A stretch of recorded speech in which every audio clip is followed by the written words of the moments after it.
OK, donc je pense que nous pouvons débuter. Bonjour tout le monde et bienvenue à ce webinaire sur la surveillance et vie privée. Je m'appelle Adi Zaretzky et je serai votre hôte pour cette session. Avant de commencer, je tiens à vous informer que cette présentation sera enregistrée. Vous pouvez retrouver l'enregistrement sur notre page ressources de notre site Internet LexisNexis Canada ainsi que sur notre page YouTube pour une consultation future. Un courriel avec le lien vous sera envoyé après ce webinaire. Si vous avez des questions pendant la présentation, n'hésitez pas à utiliser la fonctionnalité de Q&A ou le chat dans le bas de l'écran et nous tenterons d'y répondre à la fin. Maintenant, je vous présente nos intervenants d'aujourd'hui.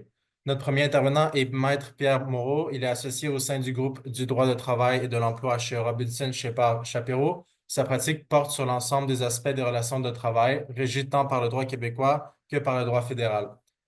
Maître Thomas Vasquez, avocat au sein des groupes de droit du travail et de l'emploi et de droit des transports chez Robinson Shepard Chapero, ainsi que Emmanuel Sigana, qui s'est joint à Robinson Shepard Chapero comme étudiant en mai 2024, après avoir fini sa troisième année d'études en droit à l'Université de Montréal. Et finalement, nous avons Ranishta Sona, qui travaille en tant que conseillère en adoption et apprentissage des produits chez LexisNexis Canada. À ce titre, elle accompagne les utilisateurs des produits en ligne dans leurs apprentissages à l'aide de formations adaptées à leurs besoins. Sans plus attendre, je vais passer la parole à notre premier intervenant, Pierre Moreau. Pierre, la parole est à vous. Alors, merci Adi. Donc, nous sommes trois membres de l'équipe de droit du travail et de l'emploi chez Robinson Shepard Chapiro. C'est nous qui avons préparé et ferons la présentation. Je remercie sincèrement LexisNexis de rendre possible cet événement. Nous avons des liens étroits avec LexisNexis, particulièrement en raison du jury classeur, qui est un ouvrage extraordinaire que je vous exhorte à consulter, à apprendre et à utiliser. Donc, je vais maintenant vous expliquer le déroulement de cette présentation. D'abord, Emmanuel mettra la table en présentant les faits de ce qui fut un congédiement contesté par plainte selon l'article 240 devant le Conseil canadien des relations de travail. Et je traiterai ensuite de deux points techniques. J'essaierai d'être bref et d'être clair surtout. La partie, je vous suggère, la plus importante sera celle qui suivra de Thomas, qui vous parlera de sujet, la surveillance, la protection de la vie privée. Le Québec attache beaucoup d'importance à la protection de ce qu'on appelle le data avec la loi 25, protection de la vie privée avec les différentes législations qui sont constamment mises à jour, qui remontent d'ailleurs à l'introduction de la Charte québécoise des droits et de la protection de la vie privée. Donc, le sujet qui est annoncé, le cœur de ça, sera traité par Thomas, mais pour vous faire comprendre l'enjeu, on va commencer avec Emmanuel qui expliquera deux chauffeurs longue distance qui ont endommagé un instrument qui servait à la sécurité des chauffeurs, mais aussi des camions. Et ensuite, je vous expliquerai certaines considérations qui ont trait à la notion de congédiement. Donc, Emmanuel, je te prie. Donc, bonjour. Donc, pour les faits de l'affaire Singh, le 30 décembre 2019, Gurpreet Singh, le protagoniste de la décision qui va servir de trame à cette conférence, est engagé par McConnell Transport comme chauffeur de camion longue distance. Donc, quand il signe son contrat de travail, M. Singh va aussi accepter d'être lié par le manuel des règles et politiques de l'employeur, qui impose certaines obligations et certaines responsabilités à ses salariés et qui prévoit aussi des sanctions en cas de manquement. Donc, dans le cadre de son emploi, M. Singh va parcourir le Canada en tandem avec un second chauffeur. Donc, cette configuration va permettre au camion de rouler jour et nuit, puisque pendant qu'un camionneur va dormir ou se reposer, l'autre va pouvoir conduire. Donc, comme on voit, dans la cabine, il y a même un lit qui est installé à l'arrière des sièges. D'ailleurs, dans cette cabine, il y a certains dispositifs de sécurité, dont premièrement une caméra qui va enregistrer uniquement en cas de secousse ou d'accident. Puis, il y a aussi un dispositif de sécurité assez particulier qui est au cœur de cette décision, le Wingman Fusion. Donc, le système Wingman Fusion est un système qui est relié à des senseurs, des caméras et des radars qui sont situés à l'extérieur du camion, puis qui enregistrent des informations sur les limites de vitesse applicables, mais aussi sur le positionnement des voies de circulation et sur la présence d'autres véhicules sur la route. Puis grâce à ces informations-là, le système est à même de réagir s'il y a une manœuvre qui est accomplie par le conducteur, que le système va estimer être dangereuse. Donc, exemple, si le camionneur va bifurquer de sa voie parce qu'il est distrait ou parce qu'il s'endort, le système va montrer quelque chose au tableau de bord, donc comme on voit en haut à droite de l'écran. Puis, simultanément, il va y avoir une alerte sonore qui va être émise par le biais de haut-parleurs qui sont situés dans la cabine. Donc, on peut comprendre que ce système de sécurité-là a un rôle très important pour assurer justement la sécurité des usagers de la route et des salariés. Mais on peut aussi s'imaginer que le fait d'entendre des alertes sonores à longueur de journée lorsque le système est en désaccord avec la manœuvre que le conducteur accomplit, mais ça peut causer un certain agacement chez le conducteur. Puis, comme vous allez voir plus tard, je ne suis pas le seul qui soit de cette opinion. Parce qu'en effet, le 6 janvier 2021, donc à peu près un an après l'embauche de M. Singh, il va y avoir un incident avec cet appareil-là. Donc, le 6 janvier, M. Singh et le co-chauffeur qui l'accompagnait, incidemment qui porte le même patronyme que lui, donc Gurpreet Singh et MT Singh rentrent au garage après un trajet d'environ 3 semaines. Ils n'ont rien à signaler, laissent le véhicule là. Puis après, il y a la procédure habituelle qui embarque. Donc, un représentant de l'employeur va faire la vérification du camion et remarquer qu'il y a un code d'erreur qui s'affiche et qui est relié au Wingman Fusion. Il ne sait pas trop comment le régler, donc il va envoyer le camion au réparateur externe avec qui Meccano fait souvent affaire. Puis là, lors d'un examen plus approfondi, le réparateur externe va réaliser que le code d'erreur est relié à un bris chez les haut-parleurs. Donc, les haut-parleurs ont été mis hors d'état de nuire avec une espèce d'incision qui a percé le grillage puis qui a défait les fils. Puis, bon, le réparateur externe, pour lui, il n'y a aucun doute, c'est un incident qui est intentionnel. Il va donc appeler son client, Meccano, et lui expliquer que le bris est intentionnel et que ça va coûter quelques milliers de dollars à réparer. Donc, McConnell va réviser ses dossiers et réaliser que personne d'autre, excepté les deux messieurs Singh, avait eu accès à ce camion-là depuis la dernière vérification qui avait eu lieu à peu près 3 semaines auparavant. Puis lors de cette vérification-là, il n'y avait pas eu d'anomalie ou de problème qui avait été remarqué. Donc, McConnell, le représentant de McConnell va donc convoquer les deux messieurs Singh, qui sont maintenant ses principaux suspects, leur demander leur version des faits. Puis les deux vont nier avoir fait quoi que ce soit, ils vont nier être responsables, puis ils vont dire qu'ils n'avaient même pas réalisé qu'il y avait un problème avec le système. L'employeur ne va pas trop les croire, va les placer en suspension quelques jours, le temps de réfléchir à leur sort, puis quelques jours plus tard, va leur donner l'option soit vous acceptez une lettre de congédiement, soit vous remboursez 3 000 $ que la réparation va coûter. Les deux vont continuer de maintenir leur innocence et vont être mis sur pied, plutôt congédiés, pardon, directement sur le champ, là, sans autre mesure disciplinaire. Un seul d'entre eux, donc Gurpreet Singh, va présenter une plainte au Conseil canadien en relations industrielles.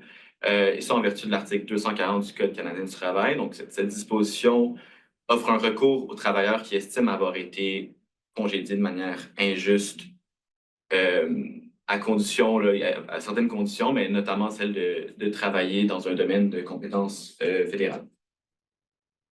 Donc, le Conseil canadien va être saisi de cette plainte et pendant les audiences, va entendre la version des deux parties, mais va aussi établir certains faits. Donc, tout d'abord, selon le Conseil, il n'y a pas de doute, le bris du dispositif de sécurité est intentionnel, la preuve est non équivoque. Mais en second lieu, selon le Conseil encore, il n'y a pas de preuve directe qui permet de relier le plaignant au bris intentionnel. Donc, la caméra n'enregistrait pas, puis le plaignant va continuer de nier et de clamer son innocence plutôt. Donc, en effet, il va présenter sa version des faits, il va témoigner, il va faire témoigner son co-chauffeur au moment des faits. Et les deux vont expliquer qu'ils n'ont rien fait de mal, qu'ils n'ont jamais réalisé qu'il y avait eu un bris. Puis, le plaignant va même dire que c'était fréquent pour lui de laisser le véhicule sans surveillance, puis de débarrer parce qu'il n'y avait pas toujours la clé avec lui. Donc, il va laisser planer l'hypothèse qu'une tierce personne aurait pu être responsable du bris. Donc, selon le plaignant, le congédiement était injuste, puis des dommages lui sont dus ainsi qu'une réintégration. De son côté, l'employeur, pour défendre son congédiement, va attirer l'attention du conseil sur certains éléments. Tout d'abord, l'employeur va attirer l'attention du conseil sur le manuel des règles et politiques, qui émet certaines obligations. Donc, tout d'abord, les chauffeurs ont l'obligation d'inspecter leur véhicule avant chaque utilisation. Puis, ça, c'est conforme aux exigences provinciales et fédérales. Puis, il y a un trajet ou une route ou une procédure à suivre lors des inspections qui, normalement, aurait dû révéler le prix de ce dispositif-là. Puis, ce prix-là aurait dû être signalé, toujours selon le manuel des règles et politiques de l'employeur. Puis ensuite, le manuel prévoit aussi que les salariés ont l'obligation d'assurer la garde et la surveillance de leur camion en tout temps. Finalement, le manuel prévoit qu'en cas de dommages causés intentionnellement aux biens de l'entreprise, la sanction, c'est le congédiement immédiat et ce, peu importe les facteurs atténuants comme le niveau d'ancienneté. Donc, selon l'employeur, en gros, la faute à elle seule est assez grave pour justifier le congédiement parce que, d'une part, le plaignant, soit c'est lui qui a commis la faute, soit il est responsable parce qu'il n'a pas signalé, puis c'est son acolyte qui l'a fait. Puis, donc, le congédiement serait justifié. Mais pour soutenir sa position, l'employeur va aussi attirer l'attention du conseil sur le dossier disciplinaire du plaignant, qui est assez étoffé. Donc, malgré le fait que le plaignant travaille uniquement depuis 1 an pour McConnell, il y a déjà 2 avertissements verbaux pour avoir des trucs assez mineurs, là, pour avoir laissé son camion dans des conditions sales, pour avoir roulé trop vite et endommagé un pneu, mais aussi un avertissement pour avoir mal consigné ses heures et aussi une suspension de quelques jours pour avoir commis un excès de vitesse puis après avoir omis de s'arrêter à la demande d'un policier. Donc, en raison de ce dossier disciplinaire, à plus forte raison, l'employeur estime que c'était justifié de congédier le plaignant. De son côté, par ailleurs, le plaignant, lui, va nier la véracité de plusieurs éléments de ce dossier disciplinaire-là. Il va dire comme quoi il conduisait trop vite parce que sa charge était trop lourde, puis il était dans une pente. Il va expliquer qu'il avait signé un avertissement uniquement parce que son employeur le menaçait de retirer son permis de travail. Donc, il va continuer un peu son modus operandi de nier. Le conseil, après avoir entendu les 2 versions, va tout d'abord rejeter la plainte et pour ce faire, va d'abord établir la responsabilité de M. Singh, soit pour le bris, soit pour la complicité, mais ensuite va insister sur le fait que la faute à elle seule était tellement grave que c'est pas nécessaire de regarder le dossier disciplinaire de l'employé. Puis, Moreau va vous parler un peu plus de la gravité de la faute, mais notamment, il va y avoir 2 volets sur lesquels le conseil va insister. D'abord, le fait que le bris était intentionnel, puis que dans un domaine où le plaignant était peu supervisé, où on lui laissait beaucoup d'autonomie, donc faire rouler 3 semaines sans supervision, ben, c'est d'autant plus grave que de volontairement porter atteinte à l'intégrité des biens de l'employeur. Puis dans un second volet, l'autre espèce d'élément qui rend la faute particulièrement grave, c'est le fait que le dispositif qui a été brisé, c'en est un de sécurité. Et ça, dans un domaine où la sécurité est absolument primordiale. Et donc, ces 2 éléments-là font en sorte que le lien de confiance qui aurait pu exister entre l'employeur et son salarié a été rompu par la faute. Et puis, dans un tel cas, eh bien, le congédiement est la seule mesure qui est raisonnable. Donc, je passe la parole à Maître Moreau. Oui, merci. Alors, il y a 2 considérations que j'ai appelées techniques qu'il faut aborder maintenant. L'absence de preuves directes et ensuite la gravité et la conséquence de ça. L'absence de preuves directes fait en sorte que si on n'est pas capable d'établir un lien entre le geste qui est posé puis la nature de la faute, à ce moment-là, il faut trouver une façon de conjuguer l'ensemble des faits. Et le Code canadien n'établit pas les règles de procédure qui sont applicables à une telle instance. Par contre, il est bien établi par une décision qui est devant vous, Raposo, que les règles de droit privé local trouvent application. Cela étant, nous pouvons procéder par application du Code civil et l'article 2849 est d'utilité ici, la notion de présomption de fait.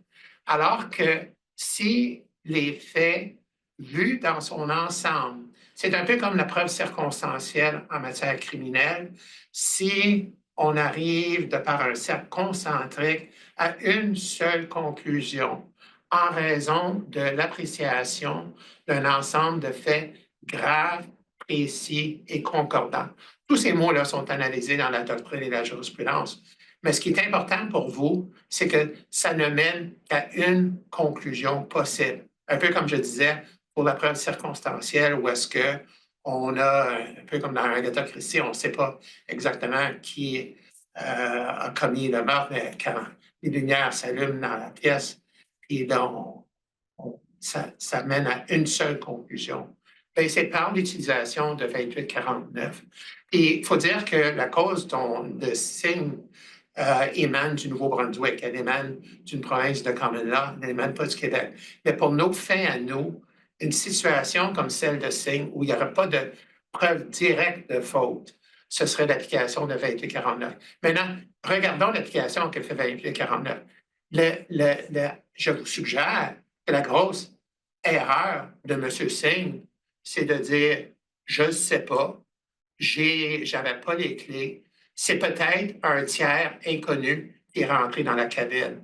Ça, il aurait dû consulter un avocat au lieu de dire quelque chose qui n'a absolument aucune crédibilité, parce que la preuve démontrait que c'était Singh et Singh les seuls qui avaient accès au véhicule et qui vraisemblablement, et qui plus est, comme l'a souligné autant l'employeur que le Conseil canadien, qui aurait eu un intérêt de rentrer dans la cabine et de, à coups de couteau, endommager un dispositif de sécurité et repartir. Par pure méchanceté, ça n'a aucun bon sens. Et M. Singh aurait dû réfléchir avant de tenir cette version. Puis on verra au niveau du congédiement.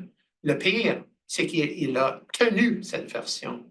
Je veux bien croire que la première fois qu'on le confronte, pris à court, là, qu'ils disent n'importe quoi, mais il a eu le temps de réfléchir, il a été suspendu, il pouvait amender, il pouvait dire, non, écoutez, je vais vous dire, ça me rendait fou, ce son-là.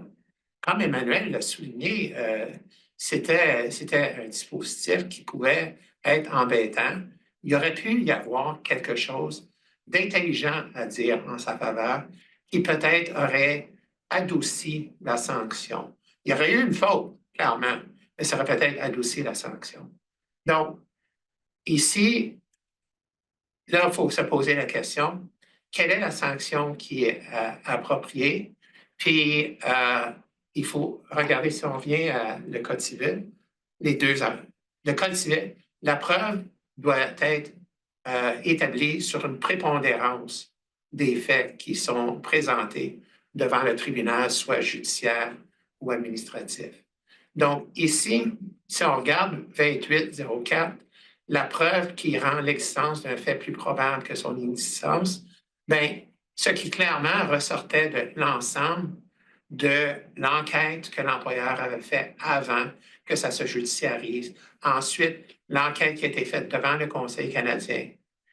Ce qui ressortait, c'était qu'il était plus vraisemblable que Singh ou Singh, l'un ou l'autre, qu'importe, avait soit l'un, l'autre ou les deux ensemble endommagé le dispositif de sécurité pour aucune raison valable et en ne donnant pas d'explication, en ne passant pas aux aveux, en donnant une version qui n'avait juste pas de bon sens, qui n'était pas crédible.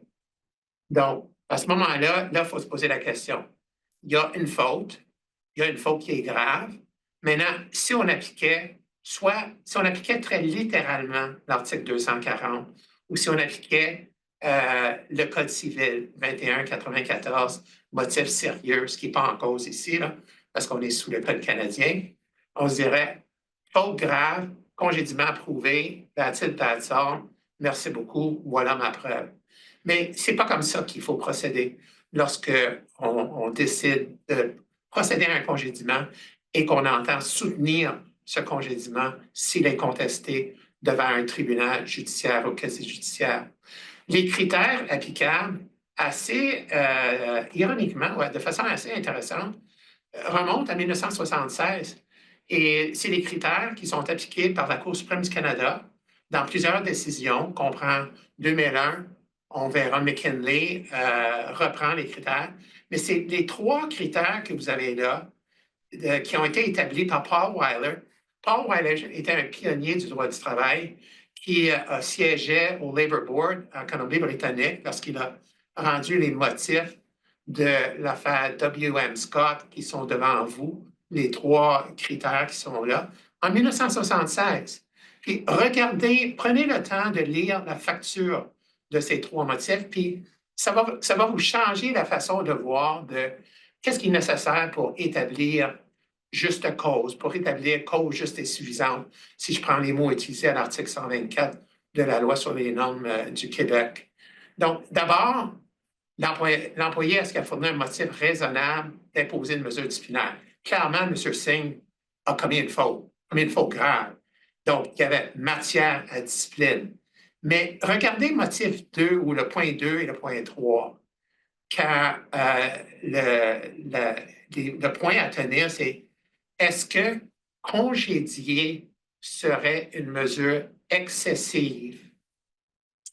Puis ça rejoint la question de proportionnalité, qui est un critère qui a été consolidé ou cristallisé en quelque sorte par la Cour suprême en 2001 par le juge Iacobucci dans l'affaire qui est devant vous, les paragraphes 51 et 52 de McKinley. McKinley est une histoire d'un professionnel qui avait un peu étiré des bénéfices. McKinley, B.C. Tell est le prédécesseur de TELUS.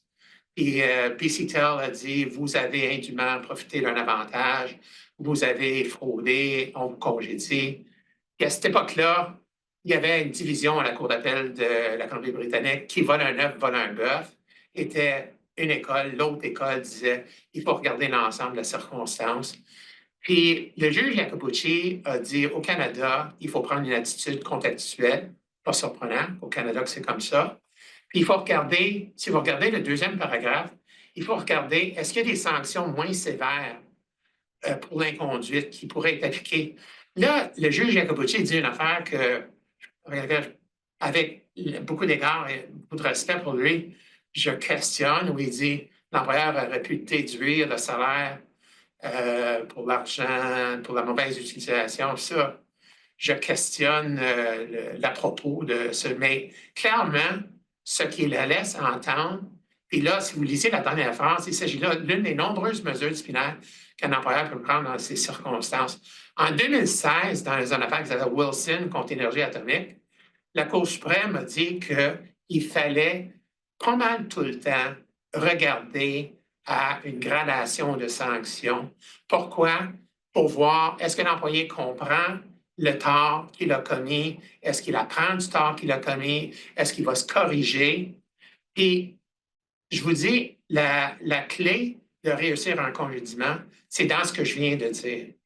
Parce que quand vous faites ça, ou quand vous avez une situation où est-ce que sans même faire de gradation, vous faites une entrevue avec l'employé et vous dites à l'employé, voici les faits que nous avons corrigés. Et qu'est-ce que vous avez à dire de ça? Est-ce que vous reconnaissez les faits? Si l'individu comme Singh ne reconnaît pas les faits, bien, on a un sérieux problème. Parce que si vous êtes capable d'établir les faits, l'individu ne reconnaît pas les faits, bien, il ne s'amende pas. Comme ça, comment est-ce qu'on peut entrevoir une continuité de la relation? Et si, autrement, l'employé pourrait aussi dire, je reconnais les faits, mais je constate que j'étais justifié. Puis vous pourriez considérer que non, l'employé n'était pas justifié et dire que le congédiement s'impose. Mais vous pourriez décider que l'employé dit, hey, le système me rendait fou. Puis j'étais juste plus capable. Puis oui, je reconnais que j'ai mal agi, mais j'étais juste plus capable. Ben, peut-être que vous auriez pensé à quelque quelque chose d'autre que le congédiement. Mais ce qui est important, c'est est-ce que l'employé reconnaît le tort et si l'employé reconnaît le tort, est-ce qu'il reconnaît la gravité ou s'il ne reconnaît pas le tort, ben, à ce moment-là, l'imposition de la mesure devient beaucoup plus facile. J'aime mentionner qu'il y a une juge de la Cour d'appel de l'Ontario, Gloria Feldman, l'honorable juge Feldman, dans plusieurs décisions de comportement inapproprié de salariés, particulièrement des affaires à caractère sexuel, elle se pose la question, does he get it? Puis c'est ça, quand elle en vient à une conclusion que l'employé just doesn't get it, ben à ce moment-là, elle a tendance, elle a pour attitude de confirmer le congédiement qui est fait par l'employeur. Donc, c'est ça la question que, comme vous, comme employeur, vous devez vous poser. Does the employee get it or not? Est-ce que l'employé reconnaît la faute? Est-ce qu'il reconnaît le caractère grave de la faute? Mais à travers de tout ça, le parcours à faire, c'est la notion de proportionnalité de McKinley de 2001 qu'on a vu. C'est la notion de gradation de sanctions, de l'imposition progressive de mesures. Ça c'est bien ancré dans la jurisprudence, que ce soit fédéral, que ce soit provincial, parce que c'est certainement appliqué auprès du TAP, de Tribunal administratif du travail. Mais il y a des exceptions, comme je le mentionne. Quand the employee just doesn't get it, à ce moment-là, le congédiement va être confirmé. La meilleure façon d'en arriver à cette conclusion, c'est de le rencontrer et d'exposer les faits, et voir ce que l'employé a à dire, et d'avoir un esprit ouvert. Et avant, il ne faut pas avoir de a priori, il ne faut pas dire cette personne-là, je le congédie.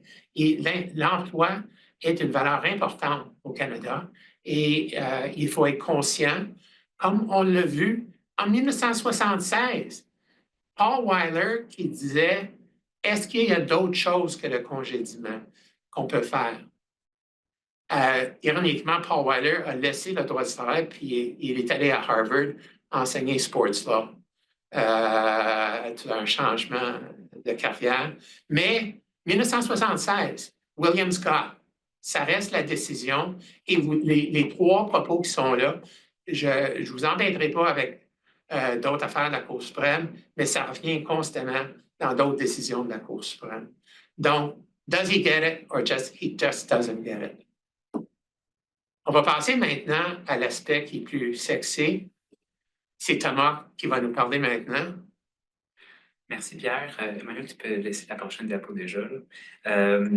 Donc oui, c'est ça. Ma partie va porter sur la question de la surveillance en milieu de travail, la question de la surveillance compte tenu de l'émergence des nouvelles technologies en particulier. Puis je vais me concentrer surtout sur les domaines de l'industrie du transport, compte tenu du fait qu'on discute une décision du Conseil qui relève de ces domaines. Donc, tout d'abord, les cadres juridiques généraux qui s'appliquent à ce type de situation-là, au Québec du moins, c'est celui qui est établi par la Charte des droits et libertés de la personne, notamment l'article 5, qui protège ou qui enchâsse les respects au droit à la vie privée. Il faut remarquer que cette loi ou cette charte est de nature quasi constitutionnelle, donc elle n'est pas aussi forte que la protection qui serait accordée par la Charte canadienne. Et la Charte canadienne n'a pas d'analogue, n'a pas d'article analogue protégeant les individus au niveau de leur vie privée. On peut aussi considérer l'article 46 qui indique que tout individu a droit à des conditions de travail justes et raisonnables, qui respectent sa santé, sa sécurité et son intégrité physique. C'est un autre article qui sera très pertinent pour les fins de la discussion, ainsi que l'article 9.1, qui est l'article équivalent à l'article 1er de la Charte, un article de sauvegarde qui permet de moduler en quelque sorte l'exercice des droits protégés par les chartes, compte tenu des circonstances et compte tenu, comme le dit si bien l'article 1er, Emmanuel, tu peux passer à la prochaine diapositive, lorsque la modulation est justifiée dans le cadre d'une société libre et démocratique. On peut passer à la prochaine diapo, Emmanuel. Pour ce qui est de l'application notamment de l'article 9.1, les tests, ou l'arrêt de principe, en fait, c'est l'arrêt Bridgestone-Firestone qui établit les tests pour justifier, en vertu de l'article 9.1, la surveillance en milieu de travail. C'est un test qui se déroule en 3 étapes. D'abord, il faut démontrer des motifs sérieux et raisonnables qui justifient la surveillance. Il faut ensuite montrer la proportionnalité et l'atteinte minimale aux droits de l'employé. Et finalement, il faut montrer un lien clair, direct, entre les motifs et les moyens qui ont été choisis par l'employeur au niveau de la surveillance. Pour ce qui est du cas particulier des systèmes des caméras dans l'industrie du transport, il y a un test qui s'articule un peu de la même manière que le test des Bridgestone-Firestone. C'est le test qu'on voit, en fait, qui découle de l'affaire Cadan, l'arbitre Stan Lanyon de l'Alberta, si je ne me trompe pas. Puis, c'est un test qui se déroule en cinq parties. D'abord, l'existence d'une préoccupation authentique. Vous remarquerez déjà la différence avec les premiers éléments du test Bridgestone-Firestone. On parle plutôt ici d'une préoccupation et non pas d'un motif. Ensuite, les liens directs entre la préoccupation et l'installation du système des caméras. Ensuite, la troisième étape, c'est de démontrer une mise en œuvre qui est raisonnable du système des caméras. On y reviendra dans quelques instants. L'évaluation de l'alternative, qui renvoie à la question de la proportionnalité et l'atteinte minimale du test de Bridgestone. Et ensuite, la prise en compte des deux autres considérations qui seraient pertinentes pour justifier ou non l'installation du système des caméras. Si on pense maintenant à l'objectif de la surveillance dans l'industrie du transport, essentiellement, comme Emmanuel vous l'a dit tout à l'heure, dans cette industrie, la sécurité est primordiale. Donc, il y a des considérations relatives à la sécurité routière et la protection du public qui entrent en jeu et qui sont essentielles et qui militent fortement en faveur de l'introduction de toutes mesures appropriées qui permettraient d'assurer la sécurité des conducteurs et celle du public. Comme Emmanuel l'a mentionné également, il y a toute la question de l'autonomie, de l'absence des supervisions pour les conducteurs, puisque comme encore une fois Emmanuel le disait, les conducteurs, ça se peut très bien qu'ils puissent partir pendant 3 semaines, qu'il n'y a aucune supervision pendant cette période-là. Et donc, il y a un haut degré de confiance et un haut degré d'autonomie dans ce type d'emploi-là, dans ce type de relation entre employeur et employé, qui, encore une fois, milite en faveur de la surveillance. Et ensuite, il y a la question de la formation, le développement des compétences, ce qu'on appelle généralement les coachings dans l'industrie, qui sert à assurer, encore une fois, la sécurité et les bons comportements des conducteurs. Et finalement, la question des enquêtes lorsqu'il y a un accident, permettant de soit prévenir des incidents futurs ou d'exonérer dans les provinces ou dans les États où il n'y a pas de régime no-fault comme au Québec, donc d'exonérer les conducteurs ou la compagnie. Pour ce qui est du côté des avancées technologiques dont je vous parlais tout à l'heure, on voit de plus en plus des systèmes de caméras qui sont extrêmement efficaces pour reconnaître les comportements, pour accompagner les conducteurs. Et ces systèmes-là peuvent aussi, en quelque sorte, être joints à des systèmes qui sont déjà en place dans les camions, notamment des systèmes visant à contrôler les niveaux d'essence, la mécanique du véhicule, la situation géographique à travers un système GPS. Donc, c'est des systèmes qui sont assez globaux et qui donnent des informations sur autant les véhicules qu'est la conduite de l'employé. Merci. Pour ce qui est de la justification de la surveillance et l'équilibre qu'il faut faire, la balance à faire entre la vie privée et la surveillance légitime par l'employeur, du côté employeur, pour une compagnie en transport, la préoccupation principale, c'est la question de la sécurité. Ensuite, l'utilisation des systèmes des caméras est présentée comme étant une mesure légitime permettant de prévenir de manière adéquate des accidents ou des enjeux au niveau de la sécurité. Et cela est mis en balance avec les préoccupations en matière de vie privée des employés, notamment, on les voit dans la jurisprudence, les employés soulignent qu'il y a un certain inconfort face au fait d'être toujours surveillés, et on y reviendra dans un instant, ce n'est pas tout à fait le cas, mais c'est celle-là qui est notée par les employés néanmoins. Ensuite, la question de la transparence concernant l'utilisation. Il n'est parfois pas clair pour les employés comment que les données des caméras ou qui découlent de l'utilisation des caméras sont utilisées par l'employeur. Est-ce qu'il y a une surveillance qui s'articule seulement autour de la conduite de l'employé ou la gestion de la sécurité, ou est-ce qu'il y a une surveillance accrue cherchant à déterminer qu'est-ce que l'employé fait à tout moment durant son temps d'emploi et peut-être même en dehors de son temps d'emploi? Puis ensuite, finalement, les risques au niveau des fuites de renseignements personnels. Pierre vous a mentionné en commençant sa présentation, avant de donner la parole à Emmanuel, qu'au Québec, on avait un intérêt assez important au niveau de la protection des renseignements personnels. Il vous a mentionné la loi 25. Au Canada, on a aussi PPDA, puis on a les projets de loi C-25 qui visent à, en quelque sorte, moderniser PPDA et d'autres lois autour ou corollaires en quelque sorte. Donc, la protection de ces renseignements-là est une préoccupation constante au Québec et commence à l'être aussi au niveau du Canada. Pour ce qui est de la légitimité, la jurisprudence est assez claire quant au fait que l'installation des systèmes de caméras est légitime et est bien fondée. Donc, les préoccupations relatives à la sécurité sont un motif ou une préoccupation qui soutient l'installation des systèmes. Les systèmes sont adéquats en vue de prévenir les incidents. Puis ensuite, l'atteinte à la vie privée des conducteurs ou des employés est généralement minimale. En gros, puis je ne m'attarderai pas nécessairement là-dessus, mais en gros, ce qu'il faut savoir, c'est que ce type de système n'enregistrerait pas en continu et va simplement activer lorsqu'il y a un incident. Lorsqu'il y a un incident des conduites ou lorsqu'il y a une raison pour que le système s'active, là, il va y avoir un enregistrement qui sera fait. Mais l'employé n'est pas en constante surveillance. C'est plutôt quelque chose qui arrive lorsqu'il est nécessaire et de manière assez intermittente et en dehors du contrôle, en quelque sorte, de l'employeur. C'est vraiment le système qui détermine quand est-ce qu'il s'active ou non. Par contre, ce qu'il faut considérer et c'est à quoi il faut porter une attention particulière, autant au niveau des employés, mais surtout au niveau des employeurs, c'est la mise en œuvre du système pour faire en sorte que les droits des employés sont bien respectés et que la mise en œuvre est faite de manière fluide. Prochaine diapo, Emmanuel. Donc, avant de passer à la mise en œuvre, considérons d'abord les fonctionnalités. Comme je vous disais, il y a des éléments déclencheurs qui vont faire en sorte que le système enregistre les comportements. Les enregistrements durent autour de 5 secondes. Parfois, ça va jusqu'à 20. Et la durée de l'enregistrement est modulée en fonction de la circonstance qui a donné lieu. Donc, par exemple, lorsqu'il est question d'une conduite dangereuse, le système risque de faire un enregistrement un peu plus long pour avoir une idée de pourquoi la conduite a été jugée dangereuse et qu'est-ce qui s'est passé autour. Alors que des comportements comme manger lorsqu'on conduit,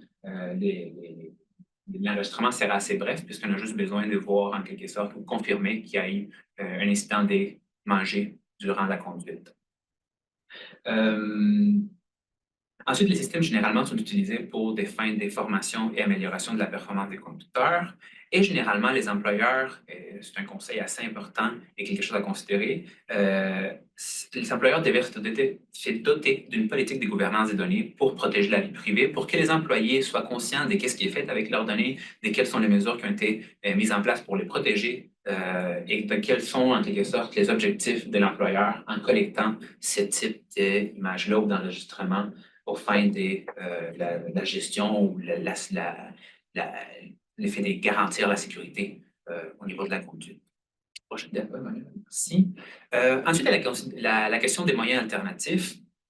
Encore une fois, la jurisprudence est assez claire à cet effet.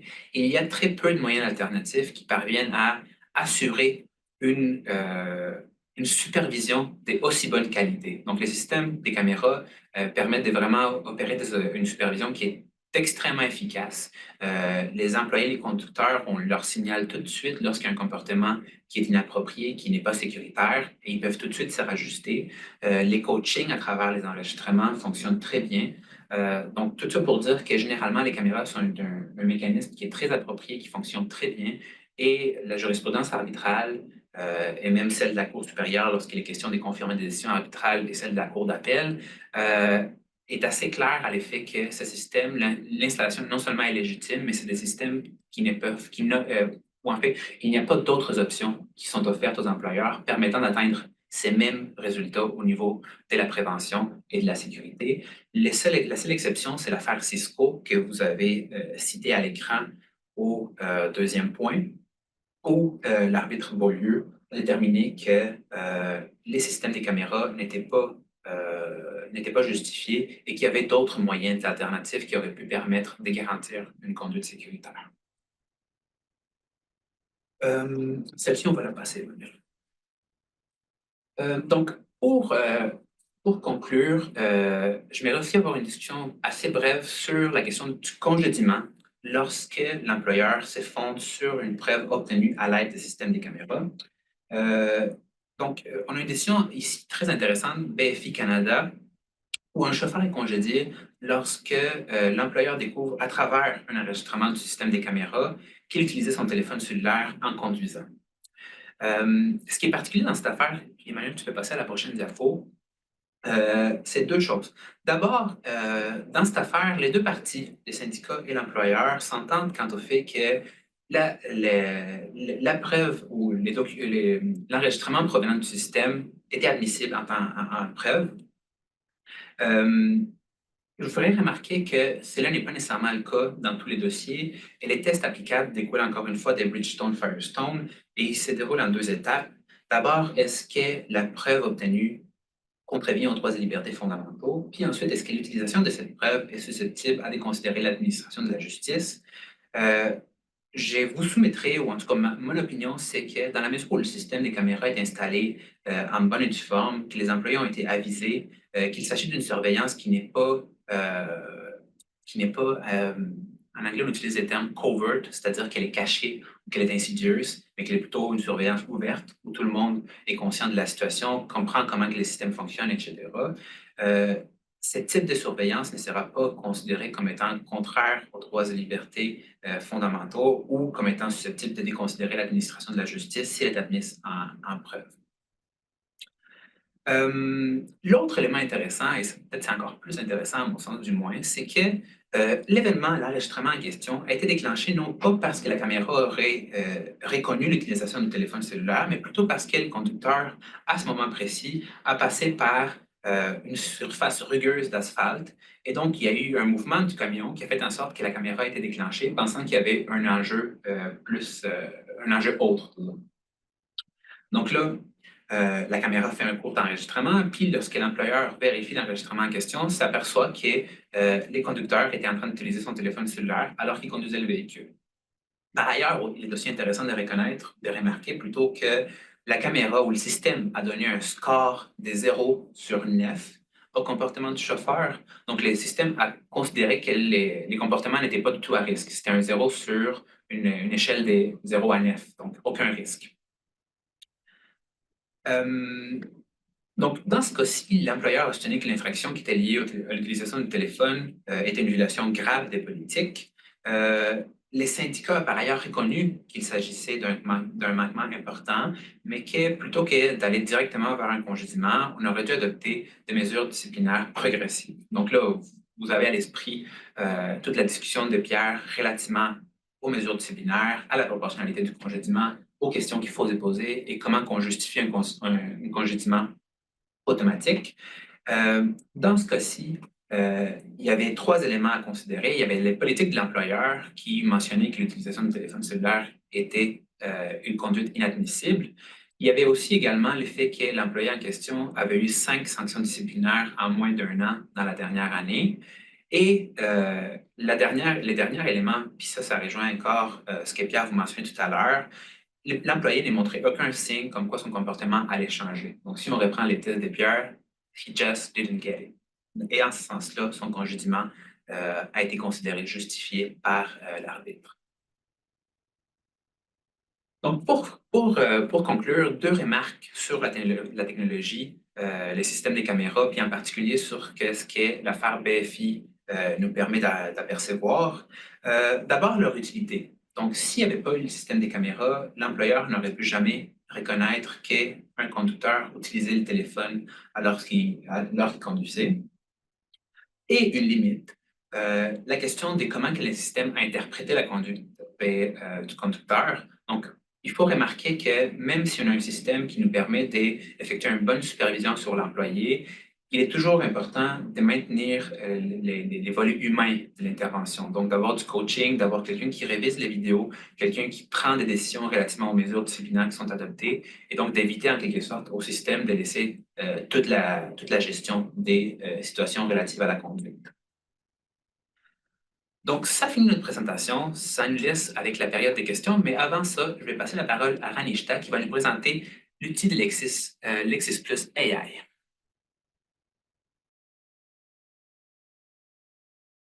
Parfait. Merci Thomas. Donc, avant de passer à la période de questions, je voudrais vous faire une présentation brève de la plateforme de Lexis Plus AI qui va en fait vous aider à voir quelle serait son utilité par rapport aux questions qu'on a vues aujourd'hui pendant le webinaire.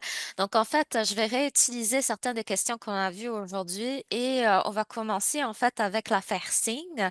Et je vais vous montrer comment, à partir de cette affaire-ci, à partir des questions qu'on pourrait soulever, qu'on pourrait soulever ce genre d'affaire-ci, comment est-ce qu'on pourrait utiliser cet outil-ci pour faire des recherches, pour avoir un début de piste de recherche ou encore s'aider dans son travail.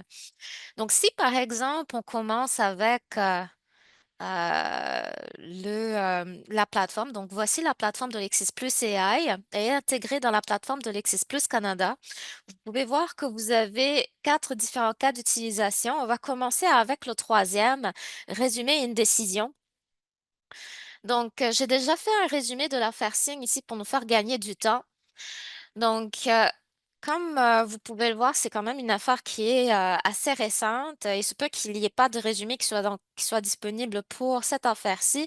Donc là, vous avez ici un outil qui vous permet d'avoir un résumé donc du document, du jugement et qui vous relève tous les principaux éléments, tous les éléments principaux qui sont essentiels à connaître, qui vous permet de faire un tour rapide de ce dont traite votre décision. Donc, vous avez tous les éléments qui ont été relevés, donc les conclusions, les faits, les questions en litige. Ici, ce qu'on a d'intéressant, c'est que ça nous relève le droit applicable, y compris donc la jurisprudence qui nous permet d'aller plus vite. On a les motifs, les dispositifs, donc ça nous relève vraiment tous les éléments à connaître. Vous avez aussi ici donc l'hyperlien pour aller chercher le texte. Maintenant, à partir de cette décision-ci, ce que j'ai fait, j'ai relevé les faits de la décision. Je les ai modifiés légèrement et je suis partie poser une question au système. Donc là, je vais aller vous montrer l'élément, poser une question juridique de la plateforme. Donc ici, j'ai légèrement modifié les faits. Contrairement à dans l'affaire Signe, ici, la personne concernée, donc l'employé qui a été congédié, affirme qu'elle n'était pas au courant que le dispositif de sécurité existait.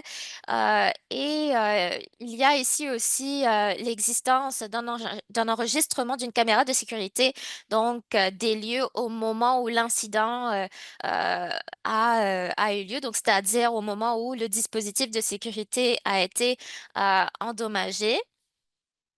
Donc, j'ai posé ma question ici en demandant comment déterminer selon les faits suivants si la personne congédiée, donc le client ici a été injustement congédié ou si le congédiement était pour juste cause. Donc là, la plateforme va aller me chercher à la fois dans le contenu de jurisprudence, dans la législation et aussi dans la doctrine. Donc, ça inclut aussi les jurys classeurs, des éléments qui vont venir répondre en fait à ma question. Donc, remarquez ici que j'ai ajouté qu'on est ici dans la juridiction du fédéral. Donc, moi, dans ma question ici, je n'ai pas précisé si on était dans le domaine du droit des transports ou encore dans le droit bancaire. J'ai simplement précisé la juridiction pour aller limiter donc la législation et la jurisprudence qui seraient prises en compte dans ma question. Ce qui est intéressant de noter aussi, là, je vais m'en aller au dernier cas de figure qu'on va voir aujourd'hui. Donc, je vais aller chercher ici le cas de figure rédiger un document où j'ai demandé en fait à la plateforme de me rédiger un mémo juridique qui analyse si le client a été injustement congédié ou encore si le congédiement était pour juste cause. J'ai réutilisé les mêmes faits. Donc là, ce qui est intéressant de savoir, c'est que la plateforme va se baser sur les faits, les éléments que vous lui fournissez pour aller chercher donc des réponses, des textes similaires dans la jurisprudence, donc qui contiennent des circonstances, des faits similaires. Et ici, donc, j'ai gardé les faits que j'ai fournis relativement vagues pour aller chercher les affaires clés ici. Donc, j'ai ici mon mémo. Donc, le début de mon mémo, on peut voir l'introduction, l'énoncé des faits. Ça me donne le droit applicable avant de se lancer dans l'analyse. Donc, on peut voir ici d'ailleurs que l'affaire Singh a été citée. Et donc, on a toute l'analyse qui est fournie ici, donc en 3 différentes étapes, et on a notre conclusion aussi qui nous est fournie, qui fait le résumé en fait de l'analyse et des faits. Et vous pouvez voir ici donc tout ce qui a été cité pour formuler ce mémo-ci, donc ce document-ci. Donc, comme vous pouvez le voir, la plateforme vous permet ainsi d'avoir déjà un point de départ à votre recherche et même d'obtenir un brouillon pour des documents. Ça vous accompagne donc tout le long de votre travail sur un dossier et vous permet facilement d'aller vérifier aussi ce qui a été cité ce qui a été utilisé par la plateforme pour formuler les réponses. Donc, on a les hyperliens, on peut facilement ainsi aller chercher donc le texte directement sur la plateforme, comme vous pouvez le voir. Donc là, on retrouve d'ailleurs le résumé de l'IA qui a été généré ici au début de notre texte. OK, donc ça fait le tour de ce que je voulais vous montrer de la plateforme de Lexis Plus AI. Je laisse donc maintenant la place aux questions.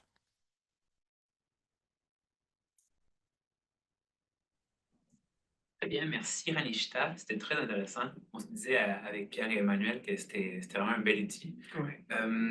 Donc, on a quelques questions. Je vais commencer par la première, qui est une très bonne question par ailleurs, très intéressante, qui est un peu l'éléphant dans la pièce en quelque sorte, c'est-à-dire que un des éléments les plus intéressants ou importants en ce qui concerne la surveillance et les nouvelles technologies, c'est tout l'aspect télétravail qui est devenu un peu, non pas la norme, mais très répandu depuis la pandémie de COVID. Et effectivement, donc là, la personne nous pose comme question comment est-ce que ce qu'on a discuté au niveau de la surveillance et les nouvelles technologies s'applique au contexte de télétravail.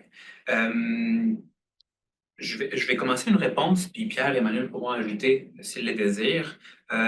Je voudrais que la chose la plus importante à considérer, du moins à partir de notre présentation, c'est que les différentes choses que j'ai discutées en discutant, en parlant de l'industrie du transport, et notamment la question de l'autonomie de l'employé, l'absence de supervision constante, et l'importance du lien de confiance entre l'employeur et l'employé sont des considérations qui deviennent de plus en plus importantes lorsque le télétravail est une mesure adoptée par l'employeur. Donc, lorsqu'on travaille de la maison, il y a moins de supervision, on est beaucoup plus autonome dans notre gestion du temps, notre gestion de notre travail.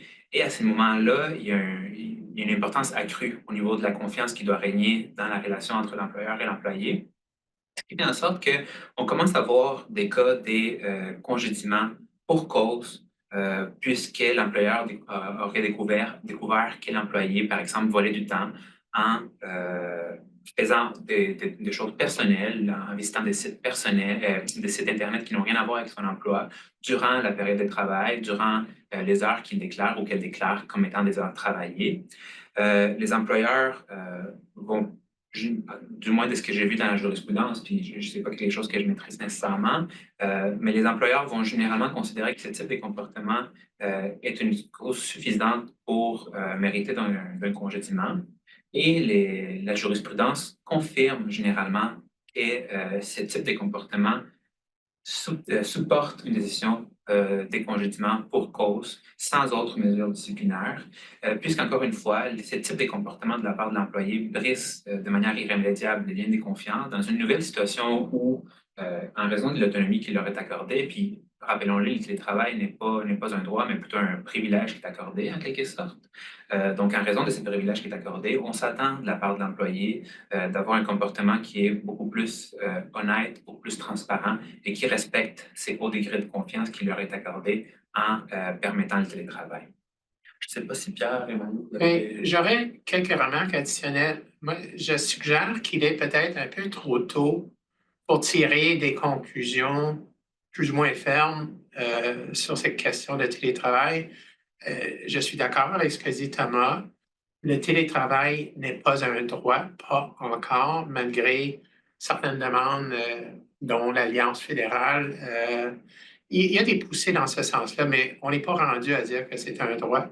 Par contre, On est dans une ère post-industrielle. Le modèle de travail du lundi au vendredi de 9 à 5, ensuite de 37,5 heures, c'est en voie d'être mis de côté. Il y a une acceptation que, je pense, je me permets de dire ceci, qu'on ne reviendra pas à 5 jours. Malgré le secteur bancaire, lui, cherche à revenir à 5 jours semaine en présentiel. Généralement, ce qu'on voit, c'est des modulations de 3, des fois 4 jours, des fois 2 jours de présence. Et là, il y a l'éternelle discussion de est-ce qu'on est plus ou moins productif à la maison. Ça, on ne perdra pas de temps avec ça. C'est très circonstanciel. Mais ce n'est pas un droit. Le point fondamental, c'est l'article 2088 du Code civil. L'employé doit fidélité à son employeur. Et pendant que, si je peux parler aussi directement, aussi crûment, pendant le temps que l'employé est payé, puis là, il y a des modulations à cette notion-là, l'employé doit être 100% dédié aux intérêts de l'employeur. C'est pas, être à la maison, c'est pas du temps à soi. Comme ça, et à partir de là, ce que fait l'employé, il y a des cas où l'individu passe du temps sur l'Internet personnel. Il y a des moyens de capter ça. Il y a des employeurs qui ont des logiciels qui sont intégrés. C'est quelque chose qui est en devenir. Je ne suis pas prêt à dire qu'il y a une règle fixe qui doit être appliquée, mais je doute qu'on revienne à 5 jours en présentiel comme ça. Il faut reconnaître qu'il faut avoir confiance en ses employés. Il faut croire que la bonne foi se présume. Mais l'employeur est en droit de mettre en place des mesures pour contrôler justement l'exécution de la prestation. Il n'est pas inapproprié, ça fait partie de ses droits, parce que ça fait partie de 2088, l'obligation de loyauté. L'obligation de loyauté, ça veut dire d'être 100% dédié à son employeur pendant qu'on est sur ce qu'on appelle des heures de travail. Si je peux reprendre la question également, quelque chose que je n'ai pas mentionné qui peut être aussi utile à considérer, c'est la question de l'adoption des politiques. Notamment, lorsqu'on instaure le télétravail, il est approprié d'instaurer également une politique de télétravail où, par exemple, on va prévoir que l'employeur aura droit à surveiller, peu importe la manière dont ça sera fait, mais surveiller le travail que l'employé accomplira durant le télétravail. Ces types des choses-là sont à prévoir dans la politique, puisque bien généralement, il va falloir de quelque façon surveiller l'employé pour reconnaître qu'il y a un problème et une raison d'adopter des mesures disciplinaires en raison du comportement de l'employé à la maison. Donc, par exemple, on va insérer dans la politique la possibilité d'installer des outils afin de surveiller, comme des outils comme OpenEye, je crois qu'il s'appelle, ou en tout cas des outils qui permettent la surveillance à distance de ce que l'employé accomplit. Nous avons une autre question, cette fois-ci relative à la loi 25 et la question de l'interdiction ou en fait, l'effet qu'il faut mettre en œuvre des outils pardonnez, je me reprends. Lorsqu'on met en œuvre des outils permettant l'identification, la localisation ou les profilages de l'employé, on doit d'abord instaurer les paramètres de confidentialité les plus protecteurs, en quelque sorte, et que ce type d'outil-là nécessite les consentements de l'employé ou nécessite également que la personne active des paramètres qui seraient moins, qui offriraient une protection moindre. Je pense qu'à ces niveaux-là, une première considération à avoir à l'esprit, c'est que puis ça, je suis certain que ça va donner lieu à une jurisprudence abondante en temps et lieu, mais il n'est pas certain que la loi 25, telle qu'elle module la loi sur la protection des renseignements au privé et au public, s'applique directement et dans son ensemble à l'employé dans le cadre de son emploi. C'est-à-dire que la loi 25, ou la loi sur le privé et la loi sur le public, protège les renseignements personnels des individus, et notamment dans le cadre de la loi sur le privé, les renseignements professionnels ne sont pas des renseignements personnels en tant que tels.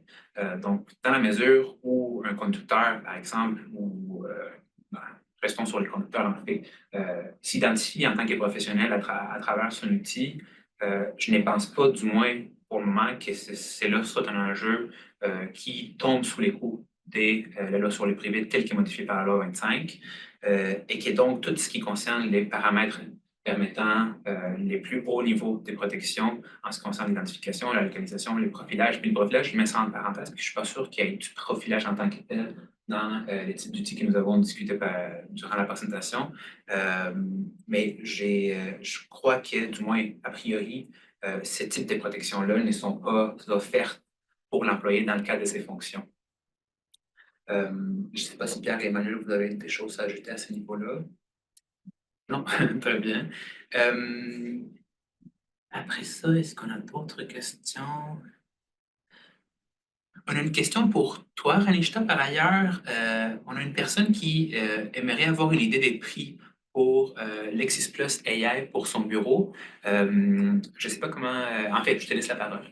Oui, donc en fait, si par exemple vous êtes déjà abonné au service de LexisNexis, peu importe l'outil, vous pouvez contacter votre gestionnaire de produits. Donc il s'agirait ici de Myriam Achab si vous êtes basé au Québec. Sinon, veuillez contacter l'administrateur de vos outils au sein de votre cabinet pour LexisNexis et normalement, cette personne-ci contactera votre gestionnaire de produits pour vous. Si vous n'êtes pas encore abonné au service, je vous invite à vous rendre sur notre site web LexisNexis Canada. Vous y trouverez donc une bannière sur Lexis Plus AI justement une option pour demander une démonstration de l'outil avec, bien entendu, la possibilité de poser des questions sur les prix, les abonnements, les contenus qui sont inclus aussi et les promotions en cours. Donc, voilà comment est-ce que je vous indiquerai de procéder. Merci, Ranishta. On a une dernière question relativement à l'obtention du consentement des employés. La personne demande quel serait le sort d'une situation où l'employé sait qu'il y a une caméra qui a été installée par son employeur dans le cadre de son travail, mais qu'il refuse de signer un consentement à ces sujets. Je pense que c'est une très bonne question. C'est certainement une question qui va tôt ou tard se présenter devant les tribunaux.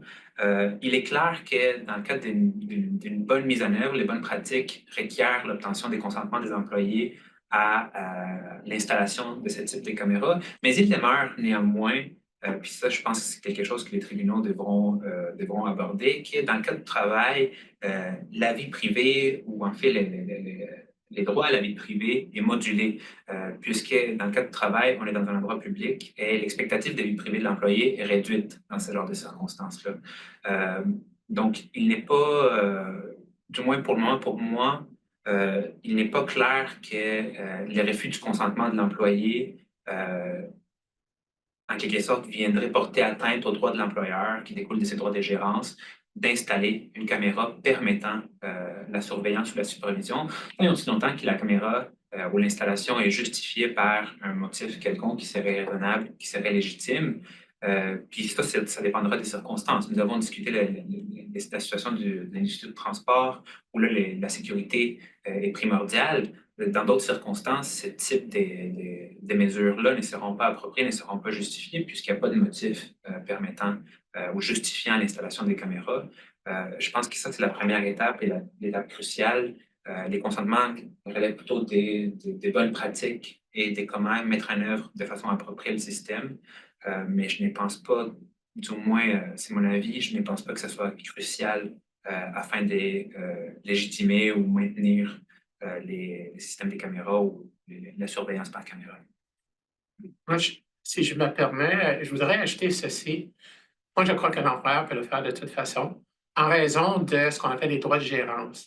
Les droits de gérance sont dans un cadre de rapport collectif de travail, généralement une clause qui établit les pouvoirs de ce que l'employeur peut faire, sujet aux limitations de la convention collective. En l'absence de rapport collectif de travail, le droit de direction est établi en raison du contrat, donc 2085, les obligations de l'employeur avant 87 et que l'employé signe ou non, pour moi, c'est un peu une distraction. L'employeur doit dire, je installe ce dispositif, c'est un dispositif de sécurité, voici pourquoi je l'installe. S'il le met soit dans le contrat de travail et l'employé ne veut pas signer, de toute façon, ça va faire partie des conditions de travail et ça peut faire partie d'une politique. Mais la politique va être soit un geste bilatéral si l'employé signe. Si l'employé ne signe pas, c'est un geste unilatéral, c'est un geste de droit privé de l'employeur. Il dit, voici comment moi, comme entreprise, je me comporte. Puis à ce moment-là, ça fait partie de ce qu'on appelle un contrat d'adhésion. De toute façon, que l'employé signe, ça va quand même être un contrat d'adhésion. 99,19% du temps. Ce n'est pas un instrument. Le contrat n'est pas librement négocié par des parties qui ont une égalité de force. Comme ça, l'employeur, ce qui est important, c'est que l'employeur doit déterminer est-ce qu'il a besoin d'installer ce dispositif et ensuite, comme Thomas le disait, il doit rendre public, partager avec ses employés le dispositif, pourquoi, à quoi il sert. Donc, pour moi, ça, c'est pas un gros problème. Je me permets ce commentaire. Donc, on a une autre question. Y aurait-il des obstacles à l'utilisation de technologies émergentes, par exemple la reconnaissance faciale, dans l'analyse d'une situation s'étant déroulée avant l'existence de ces technologies? Bien franchement, je ne suis pas sûr de bien saisir tout à fait la question. Donc, par rapport aux technologies émergentes, puis dans ce cas particulier par rapport à la reconnaissance faciale, la première considération, c'est que ce type des renseignements sont des renseignements des données biométriques. Ces types de renseignements, du moins au Québec, sont protégés de façon accrue. On sort du cadre de la loi sur la protection de renseignements au privé ou au public. On vient d'entrer sur des protections qui découlent notamment du Code civil du Québec ou de la loi sur les cadres juridiques des technologies d'information. Donc, dans ce type de situation, il y a une protection accrue, comme je vous l'ai mentionné. Et je pense, si je comprends bien la question, du moins pour instaurer un tel système, là, il est clair qu'il faut obtenir le consentement de la personne. Par ailleurs, il y a d'autres exigences, comme d'aviser la Commission d'accès à l'information 60 jours avant l'installation du système pour aviser notamment du fait qu'il y aura un système comportant des données biométriques qui sera installé et qu'il y aura une base de données biométriques qui sera créée en conséquence. La Commission d'accès à l'information doit autoriser l'installation du système par ailleurs. Donc, il y a une série d'exigences supplémentaires lorsqu'il vient le temps de mettre en place des systèmes comme celui-là qui portent une atteinte assez importante ou du moins qui concernent des renseignements qui sont extrêmement sensibles et qui sont fondamentaux pour les personnes. Ce sont le type de renseignements qui n'en peut pas changer. Donc, s'il y a une fuite de données, s'il y a une problématique particulière, ça met vraiment dans une situation extrêmement fragile des personnes qui sont concernées. Dans un futur webinaire, Thomas fera un plaisir de vous parler de placer des puces sous-cutanées. Donc ça, c'est si on parle de cutting edge, là, où est-ce qu'on s'en va? Ça, ou des dispositifs là, qui captent toute l'activité cérébrale. Mais ça sera pour une autre occasion. Bon, mais la balle est lancée. Thomas est un expert aussi. Très bien, donc c'est tout pour nos questions. Si vous en avez d'autres, je vous invite à nous les envoyer. Vous avez nos adresses courriel ou sinon vous pouvez les trouver sur Internet également. Alors, je donne la parole à Adi. Avant de céder la parole à Adi, moi j'ai une demande à vous faire, chers membres de l'auditoire. Je veux vraiment recevoir du feedback de vous, de qu'est-ce que vous avez aimé de chacune de nos présentations individuelles, les segments, Ranishta, les faits établis par Emmanuel, l'aspect technique, très technologique établi par Thomas, puis l'aspect plus prosaïque de congédiement que moi j'ai établi. Je veux vraiment savoir, est-ce que ce webinaire a été utile pour vous? Qu'est-ce que vous avez retenu? Puis je remercie sincèrement LexisNexis d'avoir permis que ce dialogue puisse avoir lieu aujourd'hui. Adi? Oui, ben, merci beaucoup à l'équipe Robinson Shepard Shapiro et à Renishta, évidemment, pour votre présentation informative. Nous espérons que ce webinaire vous a fourni des connaissances précieuses sur la surveillance et la vie privée. Je vous rappelle que cette session a été enregistrée et vous pourrez retrouver le webinaire dans notre page ressources. Veuillez noter que vous recevrez un courriel avec le lien de l'enregistrement ainsi que les diapositives qui ont été présentées durant le webinaire d'ici quelques jours. Si vous avez des questions supplémentaires ou besoin de clarification, n'hésitez pas à nous contacter. Donc, merci à tout le monde d'avoir participé et je vous souhaite une très bonne journée.